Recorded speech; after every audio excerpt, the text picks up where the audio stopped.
Hi, this is Anita from the Reluctant Low Carb Life.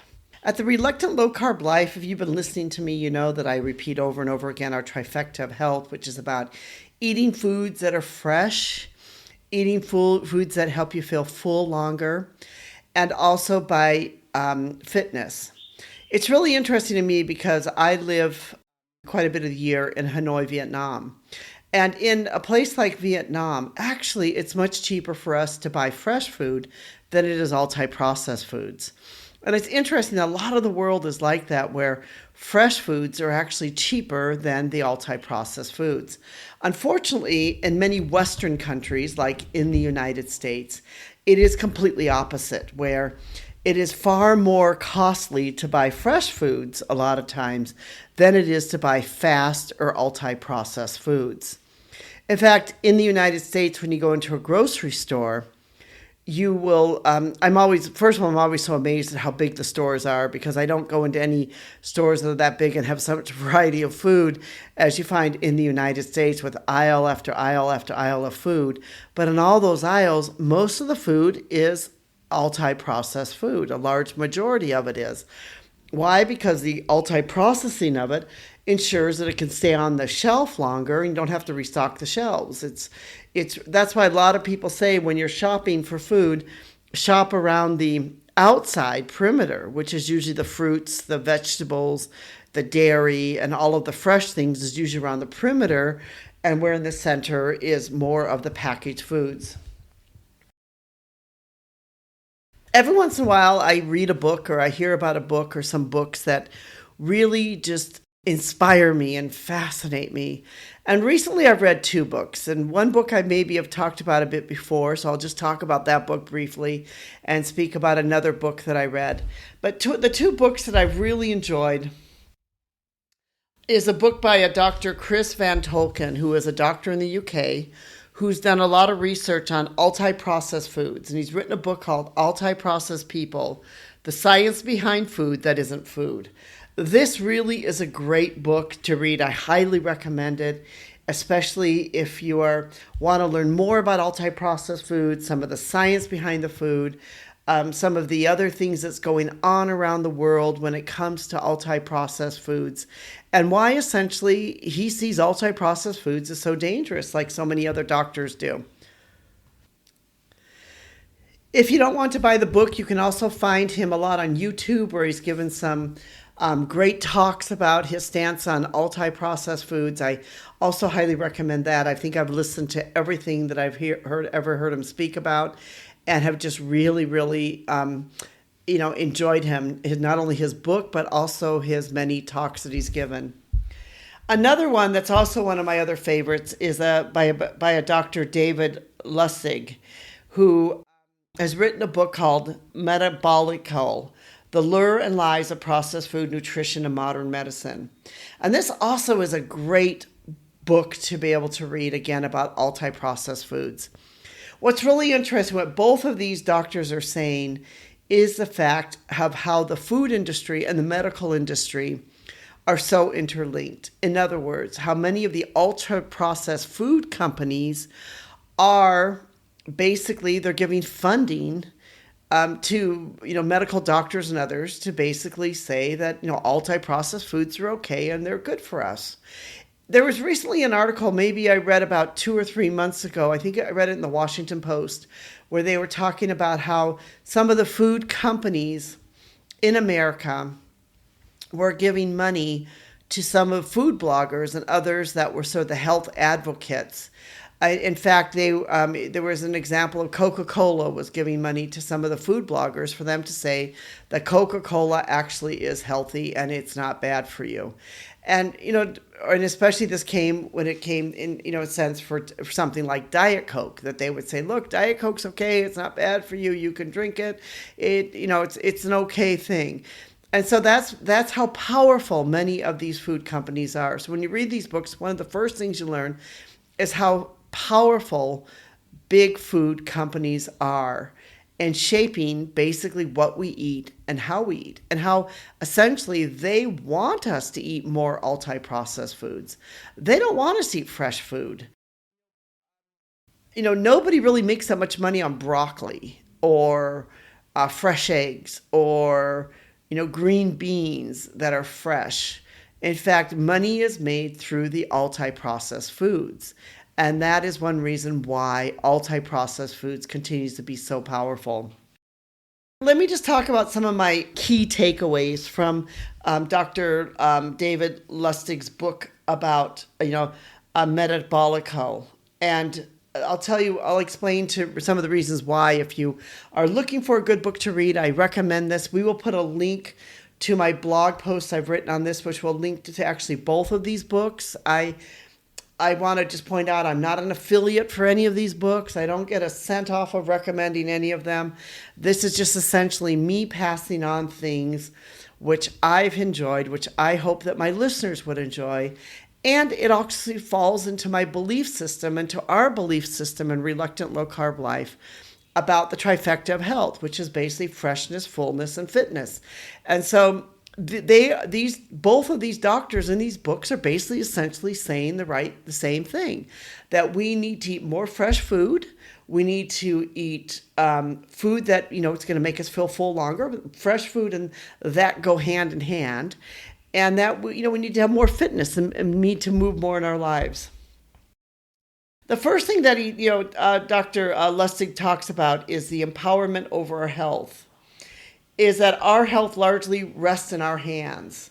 And I really, really love this thought because, so many times we think that, our health has to do with our genes or our genetics, or it has to do with our families, or our lifestyle or our job or something else, that we really think that our health has to do with that. But where he's essentially saying is, look, that is not true.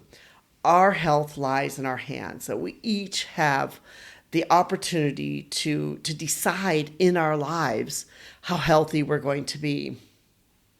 Genetics can play, and unforeseen illnesses can play a role in our lives, but they are not.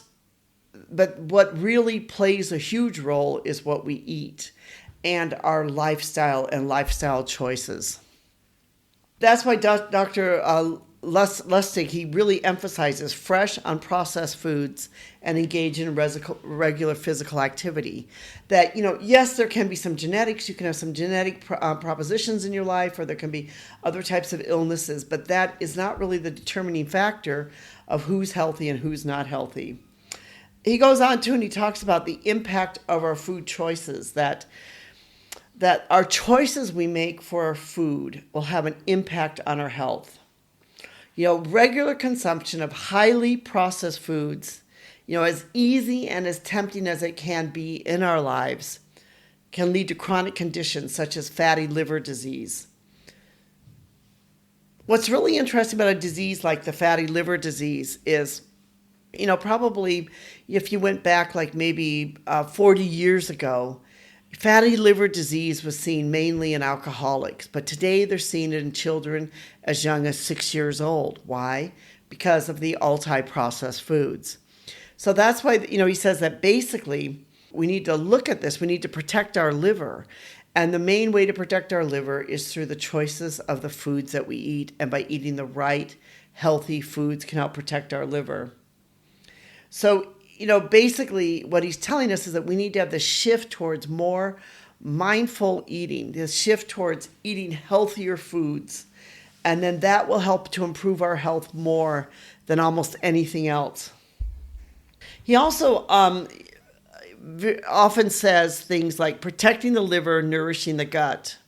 He said, reducing sugar intake and consuming a variety of fresh, whole foods. We can protect our liver from overload and protect our gut with the nutrients it needs to function optimally. So, this very much aligns with what we've been saying here at Reluctant Low Carb Life, that basically, eat fresh. Eat foods that are fresh, that are going to make you feel full.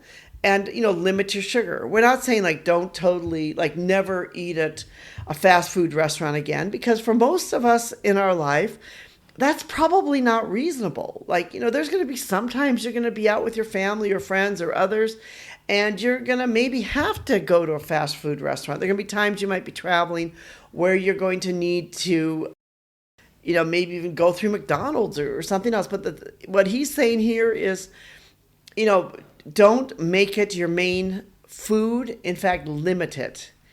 And that will help to protect your liver and protect your health.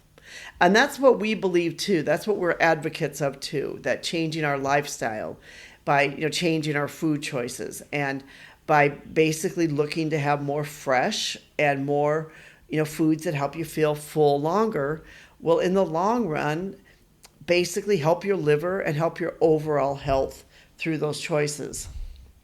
Both the doctors talk about something which I think is really fascinating, which is not talked about very often, but is essentially about the addictive nature of ultra-processed foods. If you've ever been to a grocery store with a young child and you go through the cereal aisle and then they start screaming because they want this cereal and why can't I have Fruit Loops or something else, or, because they maybe are addicted to it. Their ultra-processed foods can be extremely addictive. It is extremely addictive to eat ultra-processed foods. That's why many times when you go in the grocery store, if you're hungry, you go past something, you're just like, oh, and you just have to grab that. Why? Because of the fact that it's there, and there you have maybe an addiction towards it. So he actually talks about this in his book, as does Chris van Tulleken, about how addictive ultra-processed foods are and how actually the food companies make the foods addictive because they want you to eat more. In fact, there was a story of a president of Dannon Yogurt, quite a few years ago, who came in and said, we need to make our yogurt be more healthy. And the board actually got rid of him. Why? Because, the goal of something like Dannon Yogurt or the ultra-processed food companies is not to make their food healthy, it's to sell more food. The job of Coca-Cola is not to save the world or to make the world a better place, as Coca-Cola likes to think. The job of Coca-Cola is to sell more Coca-Cola. The more Coca-Cola they sell, the more people they get addicted on Coca-Cola, the more money they are going to be able to make as a company and as a corporation. And that really is the nasty secret of a lot of these ultra-processed food companies, is the fact that these ultra-processed food companies, they want you to be addicted. They want you to want their food and to want to have to eat their food, because the more you eat, the more they sell. And unfortunately, where they've been very successful in many ways, right? They've been very successful, adults in America, young kids in America, and especially for some of the very young kids in America. That's why you have kids in America that won't eat fruits and vegetables, that will only eat mac and cheese or pizza or other things like that, because of the fact that they are, in a sense, they have a food addiction. They're addicted to these things. Some of them are lucky enough they grow out of it. They don't stay in it their whole lives, and others never really grow out of it and spend their whole life with the problem because of the fact that they got these addictions when they were young, and they end up with fatty liver disease and other problems. They end up on medication their entire life, all because of the fact of a food addiction that they have. The other thought that I really love from Dr. David Lustig, is he says that chronic diseases are foodable, not druggable. The other culprit in all of this, of course, is the pharmaceutical companies. I've said this many times that overseas, where I live, they're very cautious about putting people on long-term drugs. Whereas in other countries, and particularly the United States, it's very easy for people to go into the doctor and, probably get on some type of long-term drug. And most people, in fact, they were saying something like most 65-year-olds in America are something like 5 or 6 medications, that, most people in America are on some type of long-term drug.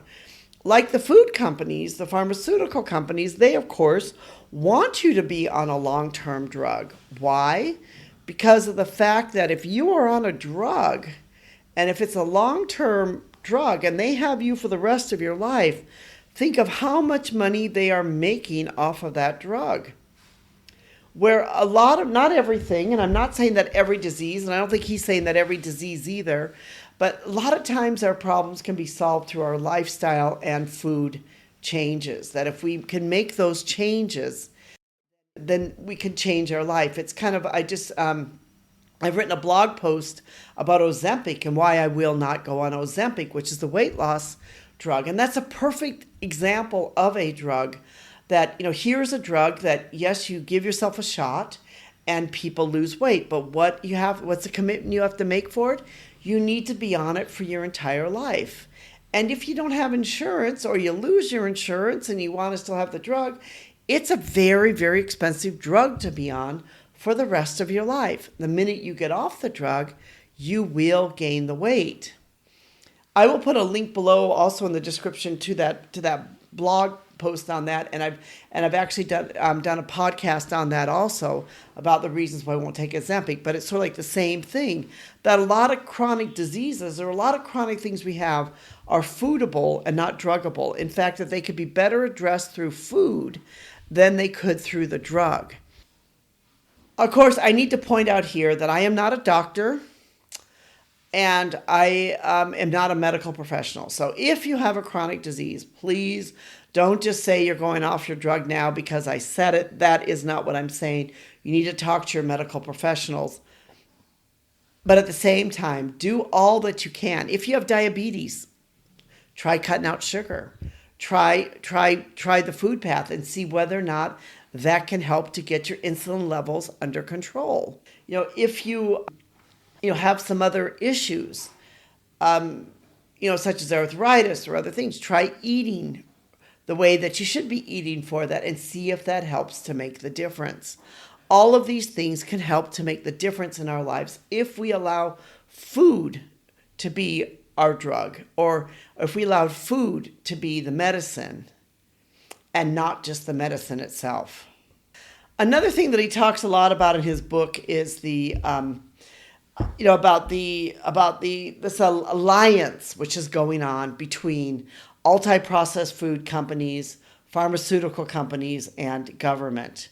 And he talks about there's this unique relationship because, of course, ultra-processed food companies and pharmaceutical companies are in business. And as anyone that's in business knows, one of the main things you want to do is you want to sell more, you sell more, you earn more money, you get more profit. And especially if you are a company that has shareholders. The shareholders want to see their shares go up and they want to be able to see profit for their investment. So the only way that you can really do that is through expanding. And the only way that ultra-processed food companies can do is by getting more people to buy their food, and for pharmaceutical companies to get more people to buy their drugs or to create new drugs or to find new people or new markets to be able to take their drugs. So the only way they can do this is to increase their sales. So, these groups all tend to work together, that they are helping to keep us, especially a nation like the United States, to keep us basically unhealthy because of the fact that we are eating ultra-processed foods and we are taking a lot of medications and drugs. And he's basically saying that now there's this conflict of interest that's going on between all of these that often doesn't, proprietary makes the priority profit and not individual well-beings, or not the well-beings of individuals. And it goes back again for you to think about this, that these ultra-processed food companies, they do not have your well-being at heart. They want to sell you more food. Same thing with the pharmaceutical companies. They want to sell you more drugs. It's about profit, not by what is necessarily best for you or your best well-being. He also talks about that we as consumers can make informed choices. That we can challenge the status quo and that we can be advocates for a food system that makes the priority human health and human well-being. And that's really what we do here for Reluctant Low Carb Life, and why I'm so passionate about this, about the trifecta of health, the freshness, fullness, and fitness, is that I really believe that we can change the status quo, that we can say, look, this is the way we should be eating. We should be eating fresh foods. We should be eating foods that help us feel full longer. And we should be getting out and exercising, walking. It doesn't mean you have to go out and run a marathon or any of that. It just means, move. Just get out and move and make movement, joyful movement, part of your life. And throughout all of this, there's also there's community health, and there's the that we need to look to systematically change what we're doing. Obviously, what we are doing, especially in developed countries as the United States, is people are getting sicker. People are getting fatter. People are less healthy. Children are less healthy than they've ever been before. I remember, there used to be a time when you never heard about people that have ADHD or ADD or all these other, mental illnesses and other things that we're hearing about that we have today. Yes, there can be many factors. It doesn't necessarily need to be the food. It can be many things that are going on. But if we could start first with the things we could change with, we maybe can't change the quality of the air necessarily. That might be more of a government policy, but we definitely can change the things we put into our mouth. We can decide what we're going to put into our mouth. And if we start with those things we can change, and those changes by eating more fresh foods, by getting out and doing more exercise, and by looking at food as a medicine, not necessarily just as medicine, that right there would be a huge change already. So if you'd like to be able to read more about the book and basically about both of these books, and you'd like to read them, I highly recommend them both. I will put a link to my description for my blog post on this, and hopefully that you will find something interesting. I love these books because they're really backing up what I've been saying here. So if you don't believe me or you don't trust exactly what I'm saying, listen to these books, and you will then understand that there's some doctors out there that are actually much smarter than me, and these are actual medical doctors who are basically saying the same thing about eating fresh foods, eating foods that make you feel full longer. And also, but fresh foods will do that automatically. As you eat fresh foods, you'll feel full longer, and by getting on having fitness in your life. This is Anita from Reluctant Low Carb Life. Thank you so much for listening. I hope you'll join our community. Give us a thumbs up. We'd love to have you subscribe. If you haven't hit that subscribe button yet, please press that subscribe button and become part of our community and join with us. Thank you so much.